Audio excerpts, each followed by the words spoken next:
Rest in peace, the truest of true believers. Thank you for creating heroes that have helped us realize our dreams and have inspired us through countless generations. You were a marvel, sir, and you will be missed. Excelsior. Youniverse, today we will be honoring the legend, one of the kings of Marvel, Stan the Man Lee. Join me, please.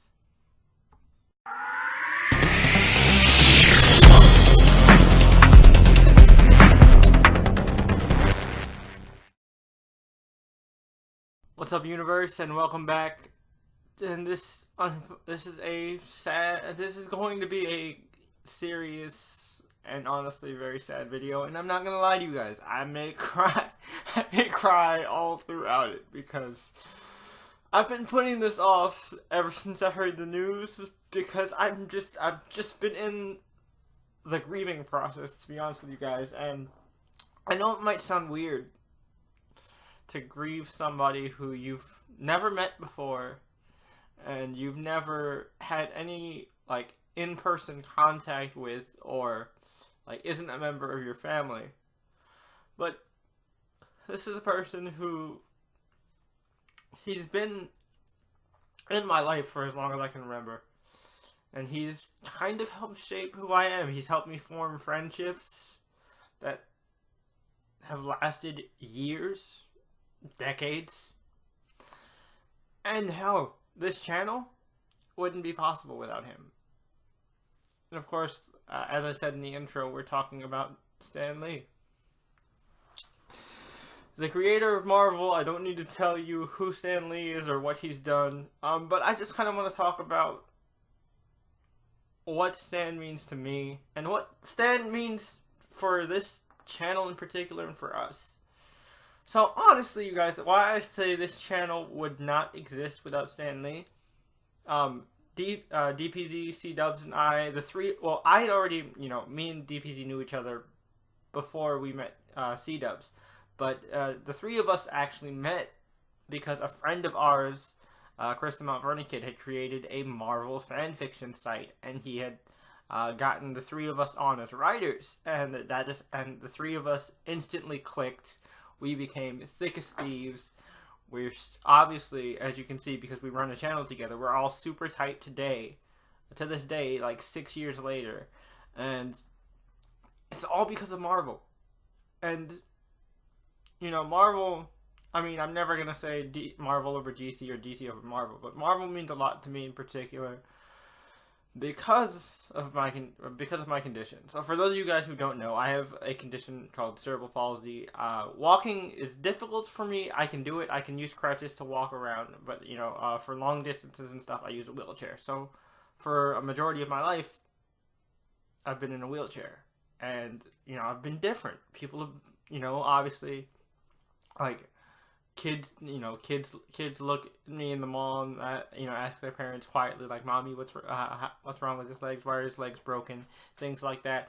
That doesn't bother me anymore. That's never really bothered me in the first place. But obviously, I've been treated as different my entire life, and one of the things that's kind of helped me embrace being different as kind of my superpower, it's comic books, of course. People who are different use their abilities for good and use their talents to better the world. And Marvel in particular, the reason why that made such an impact on me with Marvel is because of a particular franchise, my favorite Marvel franchise, besides Spider-Man, the X-Men. Because when I was a kid and I saw Charles Xavier, and my uncle explained to me that one of the most respected people in the Marvel Universe and one of the most powerful mutants of all time was Charles Xavier. This guy that was in a wheelchair. He can lead this team. He can be respected. He can be, he can receive all these accolades, and he's in a wheelchair. As a kid, I was just like, he's just like me. I mean, I didn't know, obviously, as I was young, I didn't know the difference between being paralyzed and having cerebral palsy, but I I was just like, he's just like me. And then that's really kind of pushed me forward. It really helps me motivate me as a person to just be like, no, it doesn't matter what kind of shortcomings you have. You can be a Marvel. You can be whatever you want to be. You can, and I know that sounds really cheesy and really cliche, but honestly, like, that's what it means to me. And Stan helped create that. He created a legacy of characters that not only stood the test of time and he evolved over the course of time, but he inspired generation after generation of people to continue to dream, to continue to be creative, to push the boundaries of creativity and create new and exciting things. This thing that was originally just funny books for kids and to, for war propaganda, to, help the troops and to keep the troops motivated, it's turned into a cultural phenomenon where some of these characters, like the Spider-Man symbol, the Superman symbol, the Batman symbol, they are just as recognizable as a cross.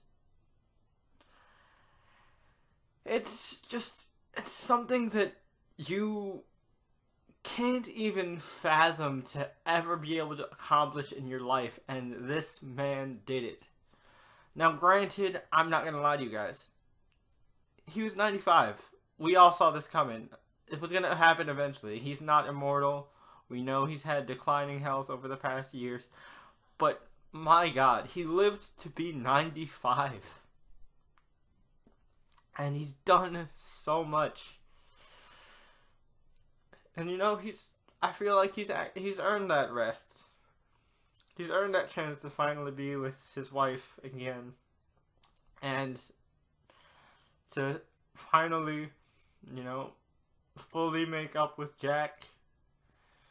Because, he's made his mistakes over the years. I'm not going to sit here and just say he was this perfect angel of a man. Because he's human, just like anyone else. But man, like, he's shaped the world, especially the modern world, in ways you can't understand. And I know he's just a guy who's created characters, but these characters have done so much for so many people. It's just unparalleled. He's up there with Walt fucking Disney as one of the best creative minds of that generation. I mean, wow. In the same generation, you have Walt Disney and Stan Lee. Like, yeah, okay, I know Walt, he has his own, like, negative persona here and there, about all him. We're not focusing on Walt. I'm just saying, just think about that, right? Stan Lee, I feel, is in that same category of someone who's just created some of the most beloved characters ever. And he's the reason Marvel is so well known, because Stan made the thing that separated Marvel from DC for a long time is that Marvel was much more personal, especially back in the day of like the early 60s and 70s, where like people would write directly to Stan and Stan would respond to people, and he'd put those specific touches on his books, like he would like add different monikers to different colorists and artists and stuff like that, like the amazing blah blah blah, or the sensational Steve Ditko, and of course Stan the Man Lee, and it's just he's just done so much that like one video would not be enough to thank him, which is why we're doing several for this man, because he's done so much for us. This is the least we can do. And no, we're not just doing this to milk the opportunity of using his death to capitalize on things, because no, that's wrong. No one would ever do that. He's done so much for my life and for the life of countless others. I just want this chance to say thank you. So I say once again, thank you, Mr. Lee. You will be missed, sir. You were a true marvel. You were astonishing. sensational, spectacular, and amazing. We love you. We will always miss you. And your legacy is eternal. From myself, C-Dubs, DPZ, and everyone in the universe, we'd like to, again, just say thank you. And until next time, guys, this is Dr. J, and I will see you next time in the universe. Hopefully in happier circumstances. Peace.